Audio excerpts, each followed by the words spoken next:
Bismillahirrahmanirrahim. Assalamualaikum warahmatullahi wabarakatuh.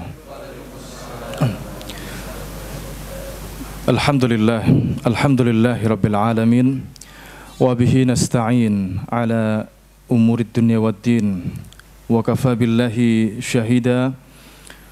Ashhadu an la ilaha illallah wahdahu la syarika lah. Wa ashhadu anna Muhammadan abduhu wa rasuluhu la nabiyya wa la rasula ba'dah. Nusalli wa nusallim ala nabiyyina Muhammadin wa ala alihi wa sahbihi ajma'in. Amma ba'du. Ikhwati fid din, ahibati fillah, rahimani wa rahimakumullah. Alhamdulillah, kita bersyukur kepada Allah Subhanahu wa taala atas limpahan karunia dan nikmatnya kepada kita, baik nikmat kesehatan, kesempatan, keamanan, dan yang terpenting adalah nikmat iman dan Islam serta hidayahnya, sehingga kita bisa duduk di majelis ini di bulan Ramadan, bulan yang penuh barakah. Ini adalah satu nikmat yang perlu kita sadari betapa mahal dan berharganya, supaya kita menjadi orang-orang yang memanfaatkan bulan Ramadan ini dengan sebaik-baiknya. Ikhwati fiddin, ahibati fillah, rahimani wa rahimakumullah. Kajian kita pada sore hari ini yaitu tentang semua karena lisan. Kita tahu bahwasannya ya judul ini menunjukkan dampak negatif dari lisan. Jadi semua karena lisan, yaitu akibat buruk, akibat yang besar atau bahaya yang besar itu disebabkan karena lisan. Dan kita akan melihat atau memahami apa saja bahaya-bahaya yang disebabkan karena lisan. Perkara ini perkara yang sering dientengkan oleh kebanyakan manusia, perkara lisan, ya, sehingga dari lisannya itu dia mendapatkan bahaya atau bencana di luar dugaannya. Bencana yang disebabkan lisan itu lebih berbahaya daripada ya bencana yang dia dapatkan dari atau melalui kakinya. Sekiranya dia jatuh tergelincir, ya, mungkin dia sedang lari atau yang lainnya, dia sedang berjalan, maka yang dia dapatkan, yang dia rasakan adalah keseleo, atau yang paling parah adalah patah kakinya. Adapun ketika lisannya tergelincir, ya, tergelincir, maka itu bisa menyebabkan lebih parah dari itu. Mungkin membuat lehernya bisa putus dari badannya. Ma'asyiral muslimin, rahimani wa rahimakumullah. Sesungguhnya puasa yang Allah wajibkan kepada kita itu memiliki tujuan, ya, sebagaimana yang Allah nyatakan di dalam Quran surah Al-Baqarah ayat 183. Ayatnya insyaallah semua kita hafal. Ya ayyuhalladzina amanu kutiba alaikumussyam kama kutiba alal ladzina min qablikum la'allakum tattaqun. Wahai orang-orang yang beriman, diwajibkan atas kalian berpuasa sebagaimana diwajibkan atas orang-orang sebelum kamu supaya kamu bertakwa. Jadi inilah tujuan kita diperintah oleh Allah Subhanahu wa taala puasa di bulan Ramadan supaya kita yaitu bertakwa. Maka dengan demikian puasa yang kita laksanakan, ya, itu tidaklah sekedar menahan lapar, dahaga, atau hubungan suami istri. Kita berpuasa adalah menahan ya hal-hal yang bisa merusak ibadah puasa. Sebagaimana yang disebutkan di dalam hadis riwayat Al-Bukhari, Rasulullah SAW bersabda, "Man lam yada' qaula az-zur wal 'amala bihi, falaysa lillahi hajatun an yada'a ta'amahu wa syarabahu." Yang artinya barang siapa yang tidak meninggalkan perkataan zur, qaul az-zur. Perkataan zur, ya kata para ulama, ini adalah perkataan yang haram. Barang siapa yang tidak meninggalkan perkataan yang haram, ya termasuk dusta, fitnah, ghibah, sumpah palsu dan yang lainnya. Ini qaul az-zur. Wal amala bihi, dan perbuatan zur, ya perbuatan yang haram, perbuatan dusta. Termasuk yang dalam hal ini adalah yang akhir-akhir ini marak menjadi konten video YouTube dan yang lainnya adalah perbuatan prank. Tahu untuk prank ya? Menipu orang, mengerjain orang dengan suatu kegiatan atau apa, tujuannya untuk membuat manusia tertawa. Maka ini adalah perbuatan zur. Ya barang siapa yang tidak meninggalkan perkataan haram dan perbuatan haram atau perkataan dusta atau perbuatan dusta, ya di dalam riwayat yang lain ada tambahan wal jahla, yaitu kebodohan. Al jahal di sini secara harfiah maknanya kebodohan, secara istilah adalah maksiat. Segala bentuk maksiat adalah al jahal, kebodohan, adalah kebodohan.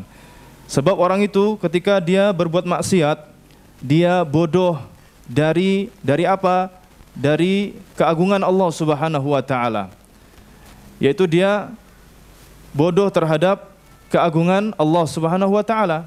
Ya, sekiranya dia faham akan keagungan Allah, maka dia tidak akan melakukan kemaksiatan. Dia juga bodoh terhadap nikmat-nikmat Allah Subhanahu wa taala. Dia juga bodoh bahwasannya Allah sedang mengawasi dirinya. Ini al-jahal maksud di dalam hadis ini. Dan Allah Subhanahu wa taala membuka pintu taubat kepada orang-orang yang melakukan yaitu kemaksiatan ya karena kejahilannya. Ya di dalam Quran surat An-Nisa Allah taala berfirman, "Innamat taubatu 'ala Allahi alladziina ya'maluna as-su'a bi jahalah, tsumma yatubuna min qarib." Sesungguhnya taubat itu berlaku atas orang-orang yang melakukan ya kesalahan, kejahatan karena kebodohannya. Dan dia laksanakan taubatnya itu ya dengan cepat, tidak menunda-nunda, alias dia bersegera untuk bertaubat dan kembali kepada Allah Subhanahu wa taala. Falaysa lillahi hajatun fi an yada'a ta'amahu wa syarabahu. Maka Allah tidak butuh terhadap puasanya meskipun dia sudah meninggalkan makan dan minumnya. Jadi Allah tidak butuh terhadap puasanya dia meskipun dia telah meninggalkan makan dan minumnya. Ya, ma'asal muslimin rahimani wa rahimakumullah. Maka di dalam hadis ini ya kita berusaha untuk menjaga kualitas ya puasa kita, menjaga kualitas puasa kita supaya berdampak. Ya jangan sampai kita puasa malah tidak berdampak apa-apa. Apakah puasa orang yang tetap melakukan zur atau mengucapkan ucapan zur dan kemaksiatan itu tetap sah di sisi Allah Subhanahu wa taala? Jawabannya yaitu tetap sah, terhitung dia hanya menggugurkan kewajiban puasanya. Jadi tidak batal. Ketika dia berpuasa, tapi ghibahnya tetap jalan, fitnah, menuduh, membuli, dan yang semisalnya, maka secara keabsahan, yaitu puasanya tetap. Hanya saja pahalanya berkurang. Ya, ini dijelaskan oleh Syekh Muhammad bin Shalih Utsaimin ya di dalam Fatawa war Rasail. Tetapi dia merugi sebab puasanya tidak memiliki nilai. Ya, hal itu sebagaimana sabda Nabi SAW tentang orang yang sholat tapi tidak mendapatkan pahala dari sholatnya kecuali 1/10, kecuali 1/9, 1/8, 1/7, 1/6, 1/3 sampai 1/2 dari sholatnya. Ya, hal itu karena ya sesuai dengan kualitas dia dalam menjaga ya sholatnya ketika dia sholat. Jadi orang yang puasa ya dan maksiatnya tetap jalan, maksiat lisannya tetap jalan, yaitu berupa dusta dan yang semisalnya, maka puasanya tetap sah, tetapi tidak bernilai di sisi Allah Subhanahu wa Ta'ala, tidak memiliki dampak yang positif. Sebagaimana sholat tadi, ya orang yang sholat kok tetap bermaksiat, ya sholatnya tidak berkualitas. Padahal sholat itu bisa mencegah seseorang dari perbuatan keji dan munkar. Allah Subhanahu wa Ta'ala berfirman, "Innas sholata tanha 'anil fahsya'i wal munkar." Sesungguhnya sholat itu bisa mencegah seseorang dari perbuatan keji dan munkar. Ya, jadi ini kita berusaha untuk menjaga kualitas ya puasa kita supaya berdampak baik, berdampak positif pada diri kita. Ma'asal muslimin rahimani wa rahimakumullah, kita akan mengambil faedah dari sebuah kitab kecil yang judulnya Hasaidul Alsun, buah dari lisan. Buah dari lisan, yang ditulis oleh Syekh Salim Ibnu Muhammad Al-Jazairi, yang mana judul kitab ini diambil dari sebuah hadis yang menjadi perenungan kita semuanya. Hadis dari sahabat Mu'adz bin Jabal radhiyallahu anhu. Beliau, sahabat Mu'adz radhiyallahu anhu, bercerita, "Kuntu ma'an Nabi." Suatu hari aku bersama Nabi sallallahu alaihi wasallam fi safarin, dalam suatu safar. Fa asbahtu yauman qariban minhu wa nahnu nasir. Ketika di pagi hari, ya, aku mendekat kepada beliau. Fakultu, maka aku bilang, "Ya Rasulullah, wahai Rasulullah, akhbirni bi'amalin yudkhulul jannah wa yuba'iduni 'anil nar." Beritakan kepadaku, wahai Rasul, tentang suatu amalan yang bisa memasukkan aku ke dalam surga dan menjauhkan aku dari api neraka. Ini ikhlas. Jadi beramal untuk mengharap surga itu ikhlas, dan menjauhi dosa atau maksiat karena takut neraka ini ikhlas, ya ikhwan. Karena beredar ada pemikiran yang batil bahwa orang yang beramal lalu mengharap surga itu tidak ikhlas. Sebaliknya, ya, menjauhi perkara dosa atau maksiat karena takut neraka itu tidak ikhlas. Jadi ada pamrih seperti itu. Ini perkara yang batil, tidak dicontohkan oleh Rasulullah SAW dan para sahabat. Ini sahabat Mu'adz bin Jabal radhiyallahu anhu yang minta kepada Nabi SAW untuk dikabarkan suatu amalan yang bisa memasukkan dirinya ke dalam surga dan menjauhkan dia dari api neraka. Qala, kemudian Nabi SAW menjawab, laqad sa'alta an azim. Sungguh engkau telah bertanya tentang perkara yang agung, perkara yang besar. Ya, perkara yang besar. Jadi ini pertanyaan berbobot gitu ya, pertanyaan yang berbobot. Orientasinya adalah akhirat. Wa innahu la yasirun ala man yassarahu Allahu alaihi. Tetapi perkaranya mudah. Ya. Pertanyaannya berbobot, perkaranya agung, tetapi pengamalannya yaitu mudah bagi yang Allah Subhanahu wa taala mudahkan. Bagi yang Allah Subhanahu wa taala mudahkan. Yaitu kita menyadari dalam kita beramal saleh ini bukanlah atas usaha kita, melainkan karena Allah Subhanahu wa taala yang memudahkan kita.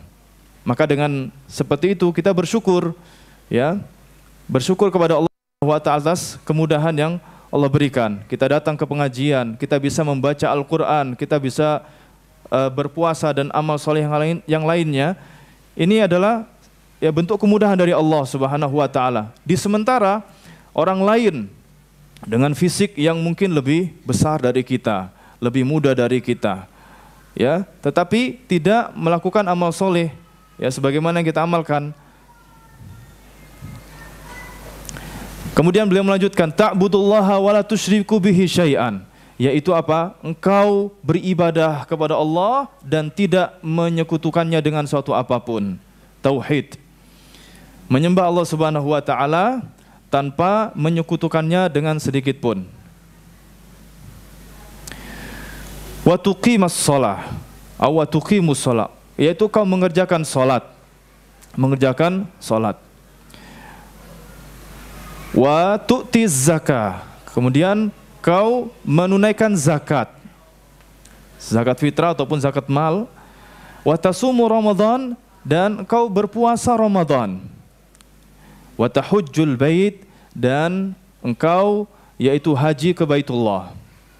Haji ke Baitullah. Jadi inilah Islam. Islam yaitu syahadat, ya. Dia bersaksi bahwasannya tiada ilah yang hak disembah secara hak kecuali Allah Subhanahu wa taala. Kemudian salat, kemudian zakat, puasa Ramadan dan haji. Tsumma qal, kemudian Nabi melanjutkan, ala adulluka ala abwabil khair. Maukah kutunjukkan kepadamu tentang pintu-pintu kebaikan? Tentang pintu-pintu kebaikan.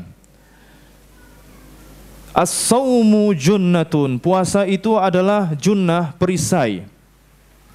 Perisai yaitu yang menghalangi, ya, seseorang dari bahaya. Jadi junnah adalah alat yang biasa digunakan untuk perang, melindungi diri dari serangan seperti panah atau tombak atau yang lainnya. Dan junnah di sini adalah penghalang seseorang dari api neraka Allah Subhanahu wa taala. Ini as-sawmu junnah, puasa itu adalah perisai. Was-shadaqatu tudfi'ul khati'ata kama yudfi'ul ma'un nar. Dan sedekah itu bisa memadamkan khati'ah, kesalahan atau dosa, kama yudfi'ul ma'un nar, sebagaimana air bisa memadamkan yaitu api. Jadi fadilah sedekah yang ikhlas karena Allah Subhanahu wa taala bisa menghapus kesalahan sebagaimana air memadamkan api. Wa salatu rajuli fi jawfil lail, dan salatnya seseorang di ujung malam, di sepertiga malam, salat tahajud. Tsumma tala, kemudian beliau sallallahu mengucapkan, melantunkan ayat, yaitu Al-Quran surah As-Sajdah. Tatajafa junubuhum 'anil madaji'i hatta balagha ya'malun. Tatajafa junubuhum 'anil madaji'. Ini sifat orang yang beriman, ahli surga, yaitu lambung-lambung mereka, perut-perut mereka jauh dari tempat-tempat pembaringan, alias mereka yaitu menghidupkan malam-malam dengan ibadah kepada Allah Subhanahu wa taala. Tsumma qala, kemudian Nabi SAW melanjutkan, ala ukhbiruka bi ra'sil amri, maukah aku beritahukan kamu tentang puncaknya perkara. Wa amudihi wa dzirwati sanamihi, tiangnya dan yaitu perkara yang paling tinggi. Jadi maukah aku beritahu kepadamu tentang perkara yang pokok. Nah, perkara yang pokok, kemudian tiang-tiangnya, dan perkara yang paling tinggi. Ya, ini biasa uslub atau metode Nabi SAW dalam pengajaran, dalam pendidikan. Beliau biasa bertanya kepada para sahabat untuk memusatkan perhatian. Qul ta'ala ya Rasulullah. Maka sahabat Mu'adz radhiyallahu anhu mengatakan, tentu wahai Rasul.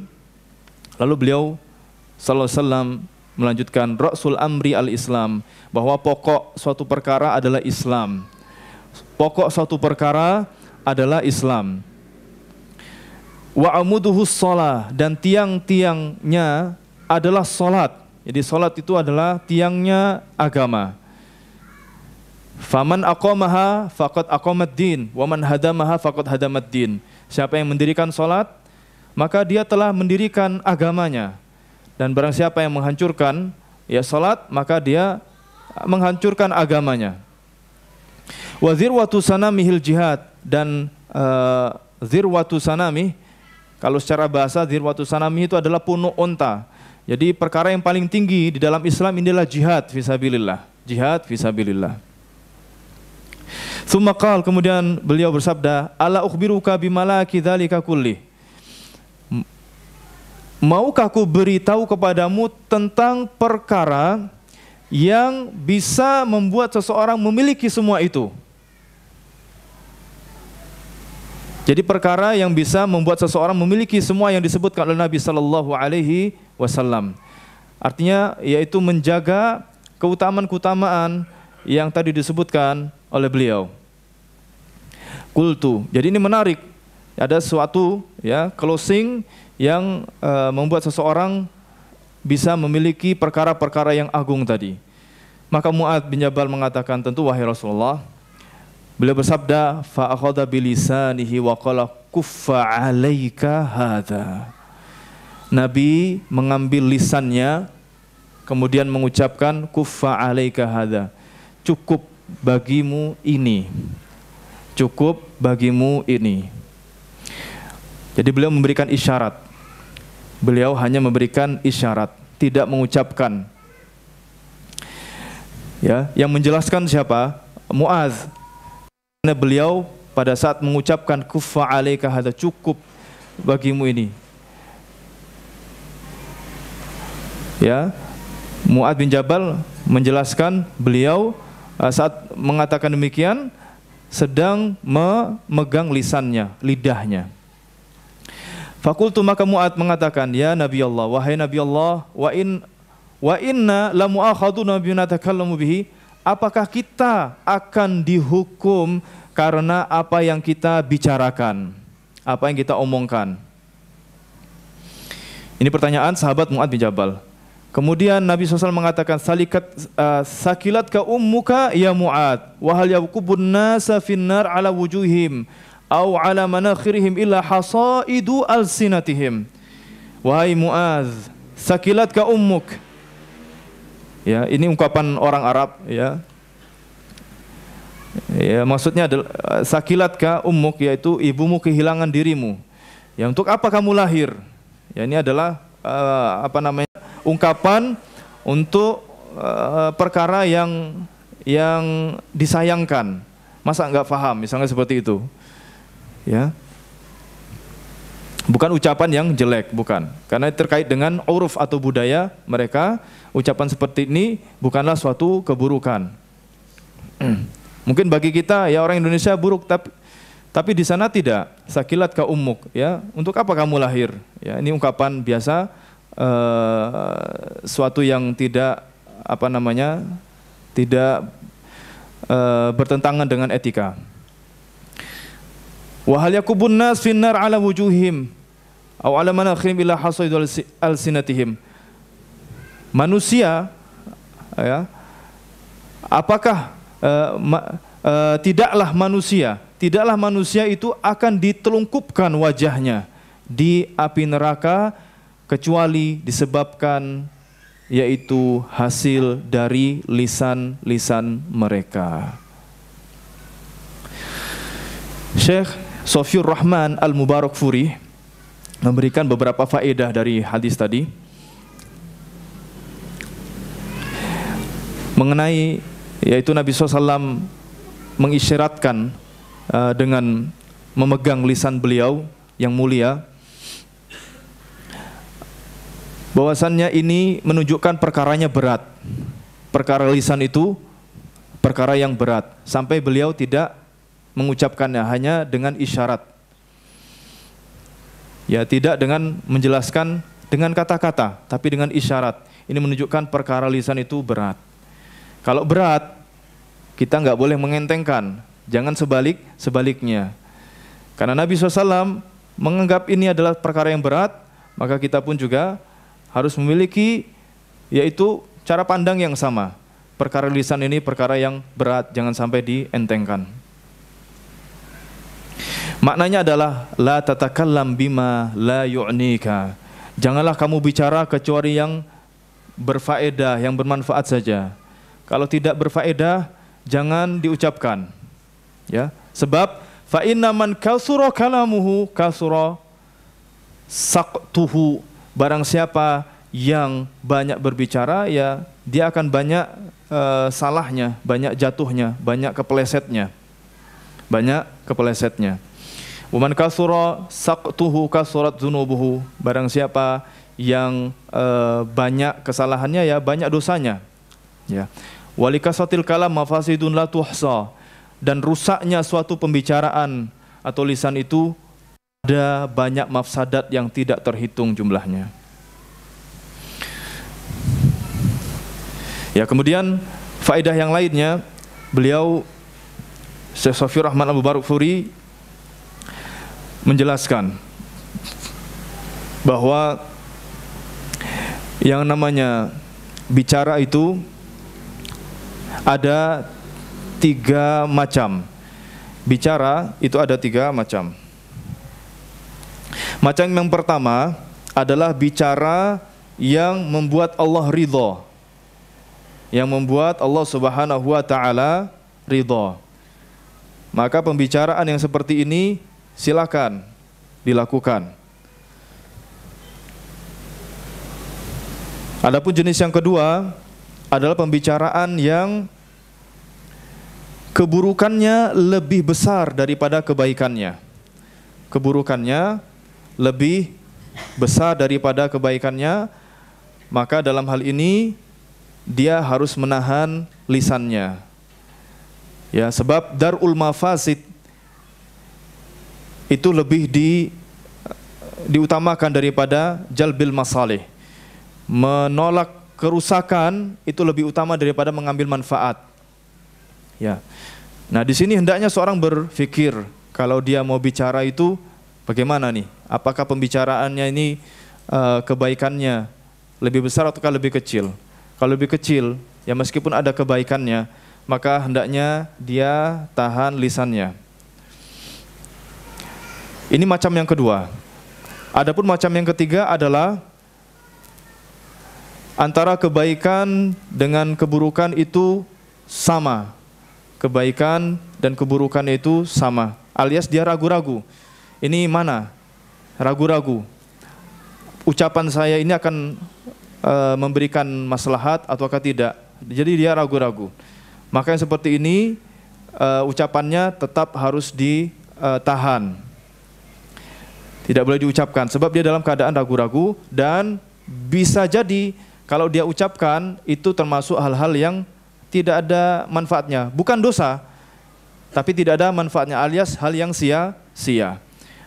Hal yang sia-sia dalam berbicara ini termasuk fudulul kalam.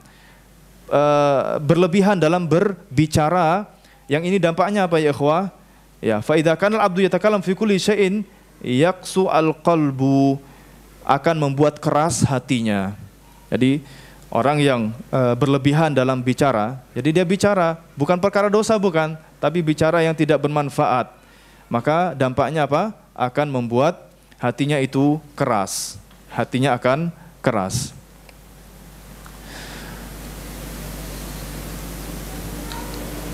Ma'asyiral muslimin, ikhwati fiddin rahimani wa rahimakumullah. Di dalam kitab ini disebutkan perkataan para salaf terkait dengan bahaya lisan dan supaya kita waspada dari bahaya lisan. Ini adalah mutiara-mutiara para salaf terkait dengan bahaya lisan. Seperti perkataan sahabat Abdullah ibnu Mas'ud radhiyallahu anhu. Beliau mengatakan, "Wa ma min syai'in ahwaju ila tuli sijnin min lisanin." Tidak ada perkara yang lebih membutuhkan penjara yang lebih panjang kecuali lisan. Jadi kalau sesuatu di muka bumi ini penjara atau kurungan ya yang panjang, yang banyak ininya, banyak besinya ya, itu adalah lisan yang paling membutuhkan ya. Sebab lisan ini ringan sekali untuk mengucapkan, bahkan gerakannya bisa lebih cepat daripada anggota tubuh lainnya, lebih cepat daripada tangan kita, itu lisan ya. Artinya apa? Harus betul-betul menjaga lisan dari perkara-perkara yang buruk ya. Ini perkataan sahabat Abdullah ibnu Mas'ud radhiyallahu anhu. Jadi ini kan terjemahan dari mindset yang benar ya, bahwa lisan itu perkara yang berat sesuai dengan isyarat Nabi sallallahu alaihi wasallam. Maka Ibnu Mas'ud mengatakan demikian, bahwa perkara yang paling membutuhkan penjara paling tebal, paling panjang adalah lisan. Umar ibn Khattab radhiyallahu anhu juga mengatakan, "Man kasura kalamuhu kasura saqtuhu, wa man kasura saqtuhu kasurat dunubuhu, wa man kasurat dunubuhu kanat tinnar aula bihi." Barang siapa yang banyak bicaranya, berlebihan dalam berbicara, maka banyak salahnya, banyak tergelincirnya. Dan barang siapa banyak tergelincirnya, akan banyak dosa-dosanya. Dan barang siapa yang banyak dosa-dosanya, maka api neraka itu lebih utama ya untuknya. Jadi ini kewaspadaan kita ya, supaya namanya bicara itu ya harus diatur, di-manage, jangan dibiarkan liar. Terlebih ada orang yang kemudian memiliki kebiasaan atau dia suka bicara ya, maka dengan nasihat ini hendaknya dia mulai mengatur yaitu bicaranya. Kemudian Abu Darda, sahabat Abu Darda radhiyallahu anhu, beliau mengatakan, "Ansif udhunaika min fika, fa innama ju'ilat udunan wa famun wahid, litasma'a aksaru mimma takallama bihi." Berbuat adillah yaitu telingamu dari mulutmu. Berbuat adillah dua telingamu dari satu mulutmu. Sesungguhnya dijadikan telinga itu dua dan mulut itu satu, supaya kamu lebih banyak mendengar daripada kamu berbicara. Lebih banyak mendengar daripada berbicara. Ya. Ini nasihat luar biasa ya kawan. Ya. Bahwa mendengar ini adalah pintu ilmu. Mendengar itu apa?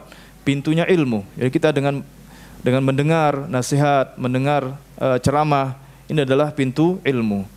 Dan mendengar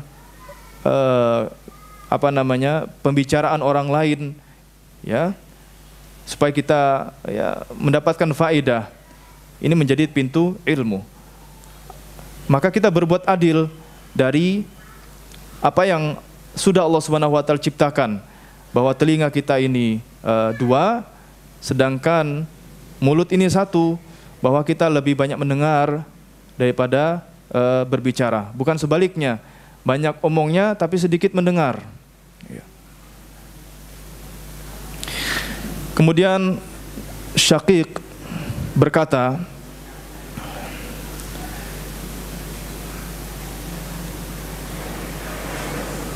seorang ulama bernama Lubba Abdullah Alius Sofa berkata, ya lisan qul khairan taghnam uskut taslam min qabli an tandam.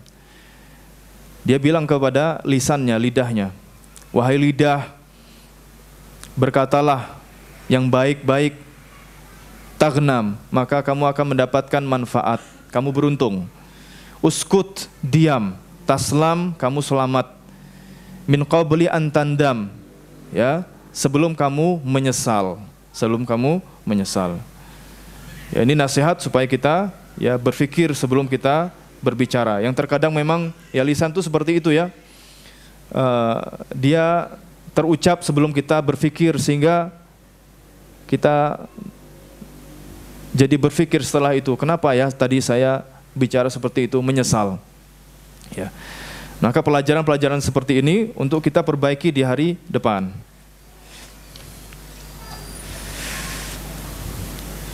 Kemudian di dalam kitab ini juga disebutkan bahaya atau bencana-bencana lisan, yang disebutkan ada 8 bencana. Bencana lisan yang paling besar adalah kekufuran.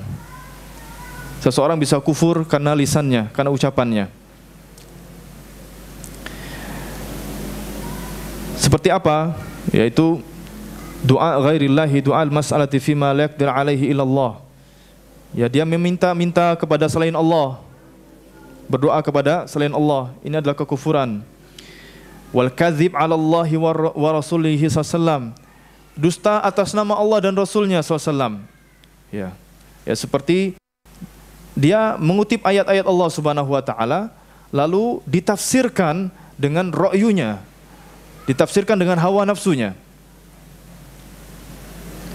Ya, seperti yang kita bisa ambil contoh, misalkan seseorang menafsirkan ayat wassalamu ala yauma wulidtu wa ya'mutu wa yauma ub'atsu hayya. Ini perkataan Nabi Isa alaihi salam. Jadi wassalamu alayya yauma wulidtu wa yauma amutu wa yauma ub'atsu hayya. Quran surat Maryam ayat 33. Dan keselamatan atas diriku di hari aku dilahirkan, di hari aku wafat, dan di hari aku dibangkitkan. Lalu ditafsirkan ayat ini adalah dalil bolehnya mengucapkan selamat Natal. Nah, ini dusta atas nama Allah Subhanahu wa taala. Dusta atas nama Allah Subhanahu wa taala. Tidak ada salaf yang menafsirkan demikian. Rasulullah SAW tidak, para sahabat tidak memahami demikian. Ya. Dan ini terjadi ya ikhwah, ya. Dan sekelas profesor yang berbicara demikian, ya. Seharusnya profesor yang dia itu memiliki kebiasaan meneliti, ya, membuat jurnal yang jurnalnya itu mesti ada catatan kakinya, ada referensinya. Kenapa ketika menukil ayat dia tidak memiliki referensi? Referensinya adalah akalnya, hawa nafsunya. Yakni dusta atas nama Allah, menafsirkan ayat yaitu tidak sesuai dengan apa yang Allah Subhanahu wa taala inginkan, tidak sebagaimana Rasulullah SAW itu sampaikan dan para sahabatnya. Dan contoh-contoh semacam ini amat sangat banyak. Adapun dusta atas nama Rasulullah SAW adalah hadis-hadis palsu, hadis-hadis palsu.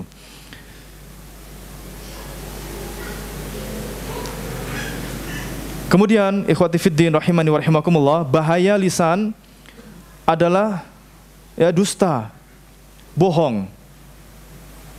Dan disebutkan di dalam hadis, dan ini jarang kita sadari, kecuali kalau ya kita sama-sama mengingatkan. Di dalam hadis riwayat Muslim, Rasulullah SAW bersabda, kafa bil mar'i kadziban an yuhadditsa bi kulli ma sami'. Cukuplah seseorang itu dikatakan berdusta tatkala dia mengucapkan, membicarakan segala sesuatu apa yang dia dengar. Ya.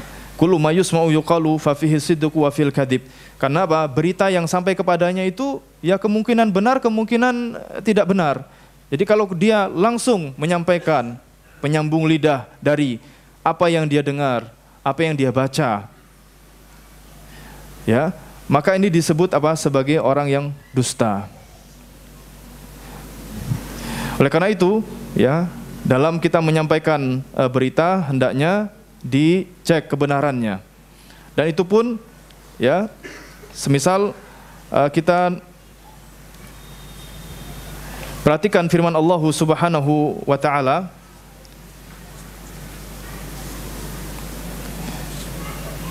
tentang orang yang sangat cepat dalam menyebarkan yaitu berita, sangat cepat dalam menyebarkan berita, yaitu Quran surat An-Nisa ayat 83. Quran surat An-Nisa ayat 83. Allah Ta'ala berfirman, idza ja'ahum amrum minal amni awil khaufi adza'u bihi walau rudduhu ila rasuli wa ila ulil amri minhum la'ilmihu alladziina yastanbitunahu minhum. Apabila datang kepada mereka suatu perkara, baik perkara itu berupa al-aman, keamanan, ketentraman, awil khaufi atau kekhawatiran. Jadi berita yang aman atau berita tentang ketakutan.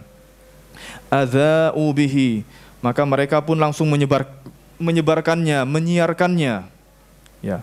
Walau radduhu ila rasul, sekiranya mereka kembalikan perkara itu kepada Rasul, wa ilal ulil amri minhum, dan kepada orang yang memegang perintah, ulil amri, di antara mereka, penguasa, pemerintah, maka niscaya mereka akan bisa mencerna, memahami apa yang terjadi di antara mereka atau berita yang datang kepada mereka.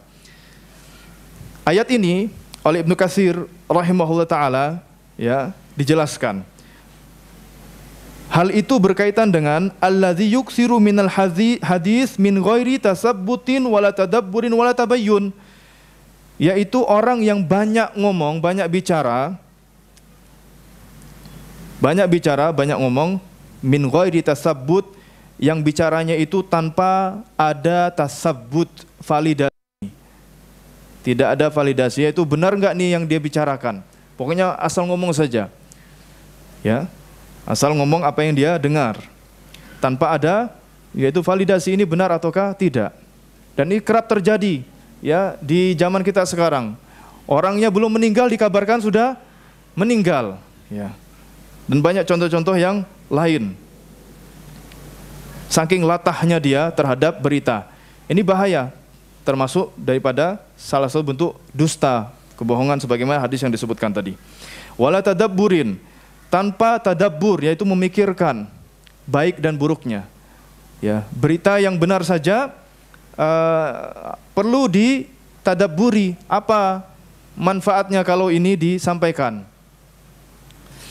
Ya. Wala tabayyunin, tanpa ada tabayun, klarifikasi, tanpa ada klarifikasi. Ya, tanpa ada klarifikasi. Dan Allah Subhanahu wa taala membenci yang namanya qila wa qal. Qila wa qala itu katanya, konon katanya. Ini harus kita hindari ya ikhwah. Katanya begini, katanya begitu. Ini adalah menunjukkan berita yang belum kuat. Ya, belum kuat. Sebagaimana dalam hadis disebutkan, innallaha karihalakum salasan qila wa qal wa ida'atul mal wa kasratus su'al. Allah Subhanahu wa taala benci kepada kalian tentang 3 perkara. Jadi perkara yang dibenci oleh Allah Subhanahu wa taala, yaitu qila wa qal, konon katanya. Kita menukil berita bersumber dari konon katanya. Ya. Wa ida'atil mal, dan menyanyiakan harta, menghambur-hamburkan harta. Wa kasratis su'al, dan banyak bertanya pada hal-hal yang tidak bermanfaat. Banyak bertanya pada hal-hal yang yaitu tidak bermanfaat sebagaimana yang pernah dilakukan oleh Bani Israel. Kemudian juga hadis riwayat At-Tirmidzi tentang perkara dusta, ya, disebabkan lisan adalah membuat humor dengan berdusta. Jadi membuat lucu-lucuan dengan berdusta, ini perkara yang yaitu disebutkan oleh Nabi adalah wail, celaka orang yang melakukan demikian. Ya, Nabi SAW bersabda, wailun lillazi yuhaddisu fayakdzib liyudhika bihil qauma wailun lahu. Celakalah bagi orang yang bicara dengan dusta supaya suatu kaum itu tertawa, supaya orang-orang tertawa. Wailun lahu. Nabi mengulanginya lagi. Jadi totalnya 3 kali. Celakalah dia. Didoakan keburukan oleh Nabi SAW, dan doa beliau itu mustajab. Doanya beliau itu mustajab. Maka hindari, ya, melucu, yaitu untuk membuat orang lain tertawa dengan perkara-perkara yang bohong, perkara-perkara yang dusta. Dan Nabi SAW mencontohkan kalau beliau itu bercanda dengan perkara-perkara yang benar, bukan perkara-perkara yang dusta. Kemudian yang ketiga, bahaya lisan adalah ghibah. Al-ghibah, gunjingan. Apa itu ghibah? Di dalam hadis riwayat Muslim, At-Tirmidzi, Abu Dawud dan yang lainnya dari Abu Hurairah radhiyallahu anhu, bahwasanya Rasulullah SAW bersabda, atadruna mal ghibah? Tahukah kalian apa itu ghibah? Qalu, para sahabat berkata, Allah wa Rasulullah alam, Allah dan Rasulullah lebih tahu.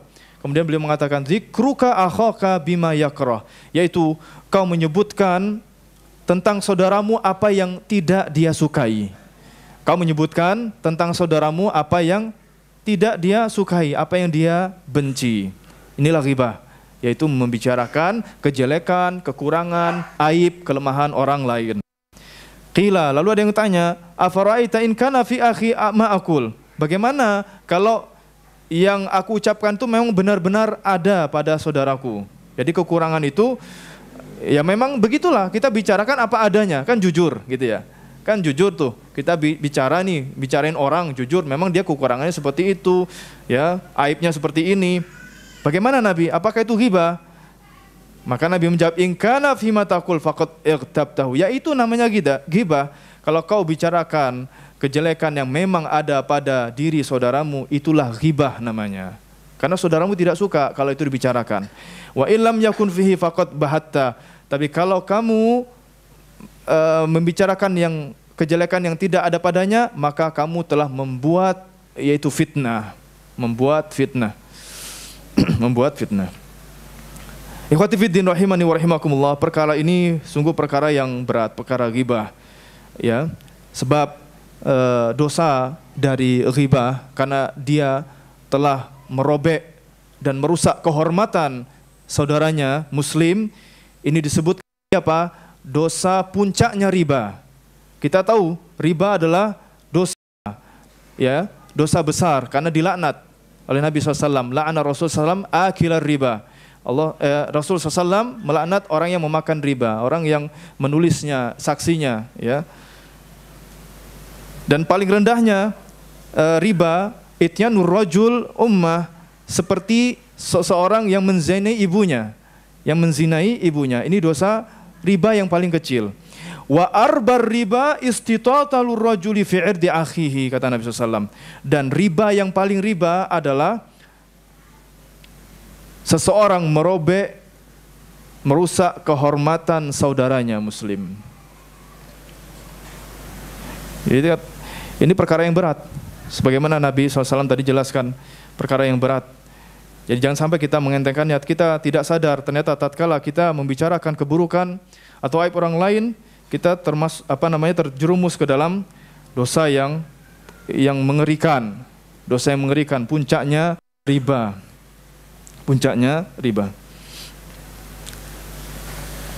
Ikhwati fiddin rahimani wa rahimakumullah, tentu di sini ada pengecualian dalam ghibah. Disebutkan 6 pengecualian yang disusun dalam bentuk syair yang pendek, ya 2 bait yang ditulis oleh Ibnu Hajar Al-Asqalani dan yang lainnya berdasarkan pendapat-pendapat atau penjelasan para ulama, Ibnu Hajar, Al-Qurtubi dan yang lainnya, sehingga dikumpulkan dalam satu syair yang bunyinya begini: Al-qadhu laisa bi ghibatin fi sittatin mutadhallimin wa mu'arrafin wa muhadzarin wa mujahirin fisqan wa mustaftin wa min talabil i'anati fi izalati munkarin. Ghibah tidak termasuk dosa dalam 6 perkara. Ghibah tidak termasuk dosa dalam 6 perkara. Mutazallim, orang yang dizolimi, jadi melapor dia dizolimi oleh seseorang, maka sebutkan orang yang zolim itu, ya, walaupun dengan kekurangan-kekurangannya dan kejahatan-kejahatannya. Wa mu'arrafin, orang yang dikenal. Jadi kalau ada 2 nama yang sama, Ahmad, sama-sama Ahmad, ya, maka untuk memudahkannya, ya sebutkan apa ciri, walaupun itu kekurangannya. Misalkan Ahmad yang kurus, oh ya Ahmad yang kurus, atau Ahmad yang gemuk, ya sampaikan Ahmad yang gemuk, untuk membedakan di antara nama-nama yang sama. Wa muhadzarin, dan orang yang ditahzir, orang yang diwaspadai, ya, karena kemaksiatannya, karena penyelewengannya, karena penyimpangannya, maka ini disebutkan. Wa mujahirin fisqan, orang yang menampakkan kefasikannya terang-terangan, orang yang menampakkan dosanya yaitu secara terang-terangan, maka ini tidak mengapa disebutkan nama sekaligus kefasikannya. Dan yang kelima, mustaftin, orang yang meminta fatwa kepada para ulama, ya, meminta pertimbangan, ya. Semisal seorang istri menceritakan keadaan suaminya, ya, begini dan begitu, kepada orang yang mengerti, kepada ulama, atau sebaliknya suami kepada istrinya tentang istrinya, meminta fatwa, atau yang lainnya meminta fatwa kepada ulama, kepada guru. Waman talabal i'anati fi izalil munkar, dan yang keenam adalah orang yang minta bantuan untuk menghilangkan kemunkaran. Minta bantuan untuk menghilangkan kemungkaran, bahwa orang tersebut misalkan adalah orang yang terkenal fasik, orang yang berusaha untuk membunuh dia, ya, berusaha untuk mencelakakan dia, maka dalam mengingkari kemungkaran ini, ya, perlu dia sampaikan supaya, ya, selesai kemungkaran itu. Ini ghibah, ya ikhwah. Kemudian yang keempat, namimah. Namimah adalah adu domba. Namimah adalah adu domba. Ini bahaya lisan. Bahwa dengan lisan itu bisa membuat seseorang tercerai-berai. Tercerai-berai.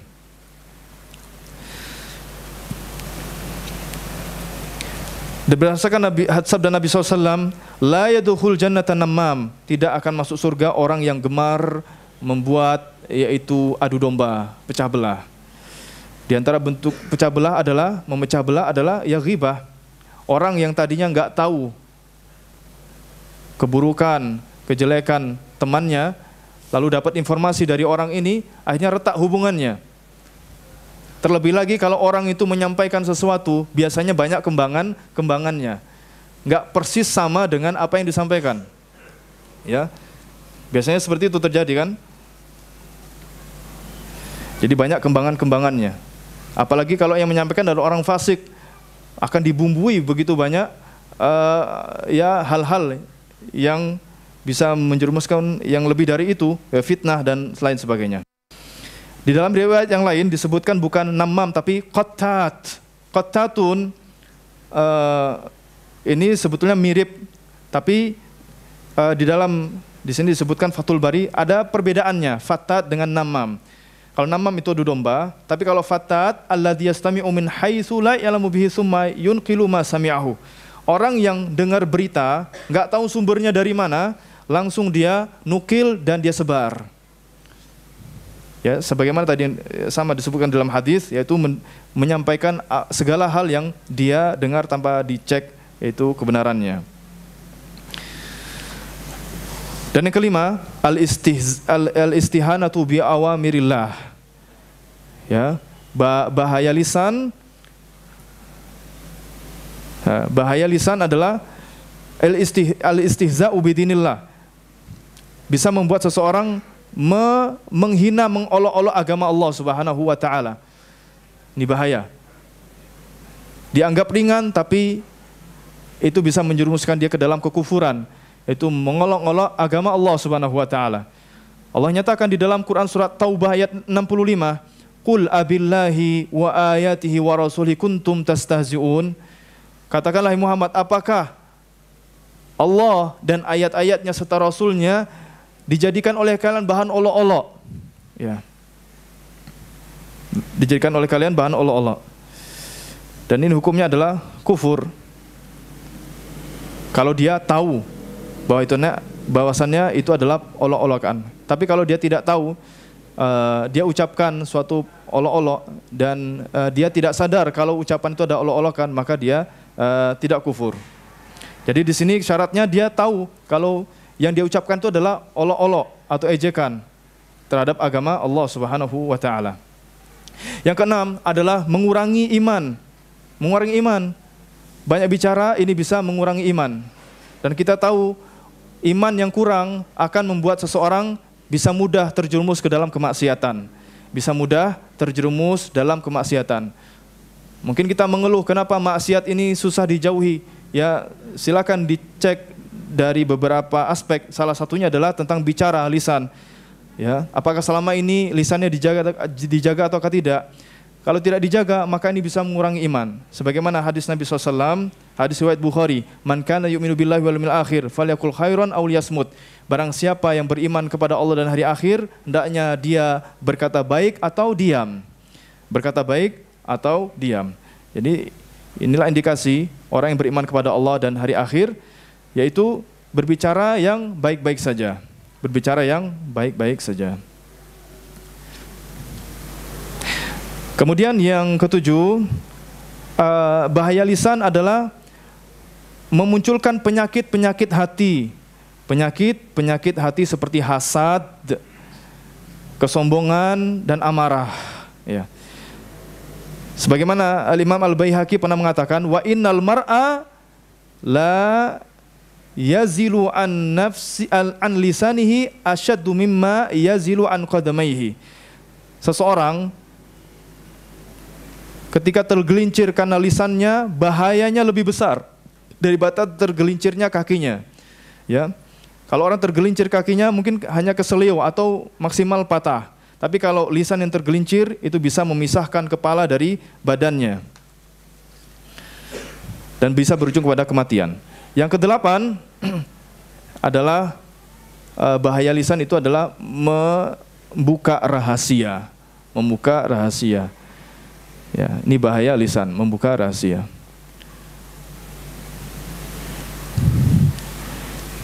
Membuka rahasia yang seharusnya dirahasiakan, ya, tapi karena lisannya tidak dijaga, tidak dipertimbangkan, akhirnya ya terbongkar.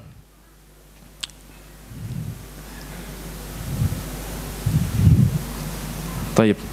Ukhti fiddin rahimani wa rahimakumullah, karena waktu sudah menunjukkan pukul 5.15. Jadi inilah yang bisa kita sampaikan tentang menjaga lisan dari bahaya-bahaya yang amat sangat mengerikan. Ya, mungkin Anda tutup dengan satu tips, nasihat tips dari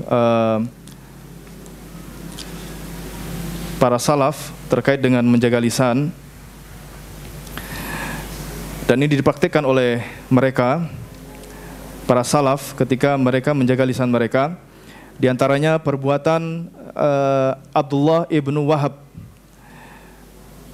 Beliau mempraktikkan, ya, suatu kali, "Nazartu anni kullama ightabtu insanan an asuma yauman, fajhadani, fanawaitu anni kullama ightabtu insanan an atasaddaq bidirham, famin hubbi darahim taraktul ghibah." aku bernazar, ya, aku bernazar. Jadi kalau nazar itu harus dipenuhi. Aku bernazar bahwa kalau aku menghibai seseorang, maka aku puasa 1 hari. Sekali ghibah orang, aku puasa 1 hari. Fa'ajhadani, tetapi perkara itu berat bagiku. Ini menunjukkan bahwa kita memang kadang sulit untuk terhindar dari ghibah. Jadi puasa, walaupun puasa tapi tetap ghibah, gitu loh. Ini memberatkanku.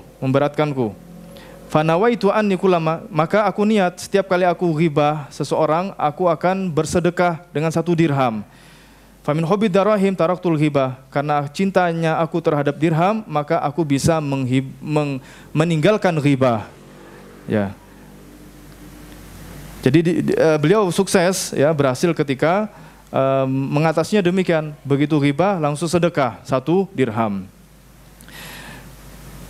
Ya, tips ini bisa kita lakukan, ya ikhwah. Kalau kita mungkin menghibah seseorang, bersedekah sekian ribu.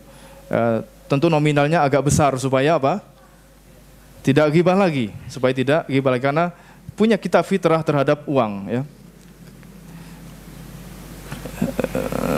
Kemudian ada seorang ulama namanya Abu Hayyan At-Tamimi.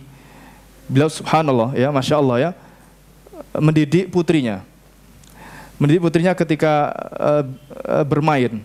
Putrinya bilang, ya abata adhabu al-ab, wahai bapakku, apakah aku boleh main sekarang? Gitu. Jadi izin kepada bapaknya untuk main. Biasa anak-anak kan main sama teman-teman yang lain.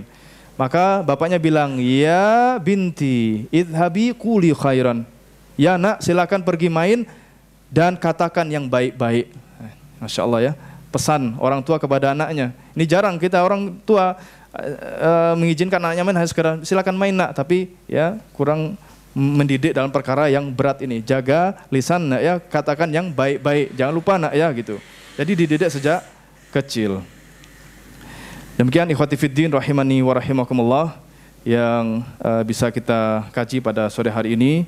Mudah-mudahan bermanfaat dan bisa mengkualitaskan puasa kita, terjaga dari perkara-perkara yang bisa merusak puasa, terutama lisan. Dan lisan ini pada zaman ini bisa diwakili dengan tulisan. Ada orang yang diam tapi dia aktif di media sosial. Karena apa? Komentarnya. Jadi tulisan ini bisa berperan sebagaimana lisan, yaitu mempresentasikan dari apa yang di dalam hati dan pikirannya. Maka juga tetap harus dijaga antara lisan dan tulisan kita. Hadanallahu wa iyyakum ajma'in. Subhanakallahumma wa bihamdik asyhadu an la ilaha illa anta astaghfiruka wa atubu ilaik. Wassalamualaikum warahmatullahi wabarakatuh.